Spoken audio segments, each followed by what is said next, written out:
दोस्तों, आज हम आपको सैर करवाएंगे एक ऐसे मुल्क की जहां से अरबियों की तहजीब और उनकी कौम का आगाज़ हुआ। वो मुल्क जिसे अक्सर आपने जंगों और बदहाली के तनाजुर में देखा होगा, लेकिन कुदरत ने इस सरजमीन के अंदर वो हुस्न छुपा रखा है जिसकी कोई मिसाल नहीं। यहाँ की आम सी लड़की भी अपनी मासूमियत और कुदरती हुस्न की वजह से किसी शहजादी से कम नहीं लगती। ये मुल्क अब पहले जैसा नहीं रहा। यहाँ के हालात ऐसे हो चुके हैं जिसे देखकर आपके रोंगटे खड़े हो जाएंगे। इस मुल्क में तेल के तो बड़े बड़े ज़खायर मौजूद हैं, लेकिन इसके बावजूद यहाँ गुर्बत काफ़ी ज़्यादा है। लेकिन क्यों? यहाँ की अरबी लड़कियाँ गैर मर्दों को क्यों पसंद करती हैं? आज की इस वीडियो में हम आपको यमन के वो राज बताएंगे जो आपके होश उड़ा देगा।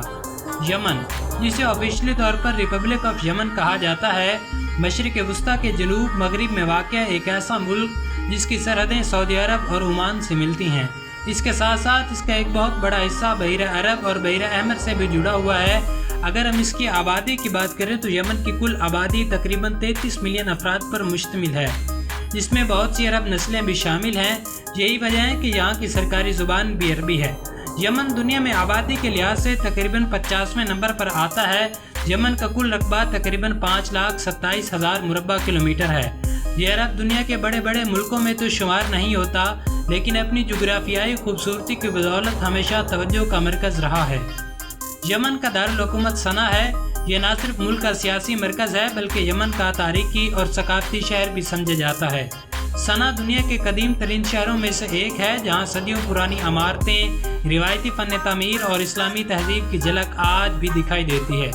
लेकिन बदकिस्मती से गुज़श्ता बरसों की जंग और अदम इस्तेहकाम ने इस शहर की सूरत हाल को काफ़ी मुतासिर किया और यहाँ की ज़िंदगी पहले जैसी पुरसकून नहीं रही। दोस्तों, दुनिया में तो बहुत से नशे पाए जाते हैं जैसे चर्स, हफीम और कोकेन वगैरह, लेकिन यमन में एक ख़ास पत्ते को नशे के तौर पर इस्तेमाल किया जाता है जिसे कात कहा जाता है, जिसे यहाँ के नौजवान लड़के और नौजवान लड़कियाँ आम आदत के तौर पर चबाते हैं। यमन के कई इलाकों में ये चीज़ समाजी मुलाकातों और महफिलों में भी देखी जाती है, जहाँ लोग इकट्ठे होकर इसे इस्तेमाल करते हैं और खूब इंजॉय करते हैं। दुनिया के ज़्यादातर ममालिक में रात का वक्त रोशनी, शोर और तफरीह का होता है, जहाँ शहर जागते हैं, लोग बाहर निकलते हैं और ज़िंदगी एक अलग रंग में नज़र आती है। लेकिन यमन में रात की तस्वीर कुछ मुख्तलिफ होती है। यहाँ के लोग अपनी आयाशी के लिए दूसरे ममालिक का रुख करते हैं। यहाँ की लड़कियाँ पर्दे के पीछे वो काम भी करती हैं जिनकी यमन में सख्त पाबंदी है। उसके साथ साथ नौजवान भी प्राइवेट महफिलों में गैर इखलाकी सरगर्मी में मुलविस हो जाते हैं। यही वो पहलू है जो दुनिया को दिखाई नहीं देता। यमन में एक बहुत ही मुनफरिद दरख्त पाया जाता है जिसे ड्रैगन ब्लड ट्री कहा जाता है। इस दरख्त की सबसे ख़ास बात यह है कि ये छतरी नुमा दिखाई देता है। इसके तने से एक सुर्ख रंग का गाढ़ा मादा निकलता है जिसे ड्रैगन ब्लड ट्री कहा जाता है। कदीम ज़माने में इस मादे को दवाओं और मुख्तलिफ रिवायती इस्तेमालात के लिए कारामद बनाया जाता था। दोस्तों, यमन की लड़कियां अपनी मासूमियत और खूबसूरती की बदौलत दुनिया भर में अपनी एक अलग पहचान रखती हैं। यमन की लड़कियां अमूमन शर्मीली और वफादार समझी जाती हैं, लेकिन साथ ही ये मोहब्बत में मुखलिस और जज्बाती भी होती हैं। यमन की लड़कियां ख़ास तौर पर गैर मुल्कियों को पसंद करती हैं क्योंकि वो समझती हैं कि वो बहुत ज़्यादा आज़ाद ख्याल होते हैं। दोस्तों, सना में वाक़ यमन का नेशनल म्यूज़ियम अपनी खूबसूरती और तारीख़ी सकाफ़त की वजह से दुनिया भर में मशहूर है, जिसे देखने के लिए हर साल हज़ारों सियाह तशरीफ़ लाते हैं। इसके साथ साथ सना मस्जिद, जो कि कदीम तरीन मसाजिद में से एक है, ये मस्जिद इस्लाम के इब्तदाई दौर में तामीर की गई थी और आज भी तारीख़ी अहमियत रखती है। सना यमन का सबसे बड़ा और कदीम तरीन शहर है, जिसकी आबादी तकरीबन 30 लाख अफराद पर मुश्तमिल है। सना को यूनेस्को वर्ल्ड हेरिटेज साइट का भी दर्जा हासिल है।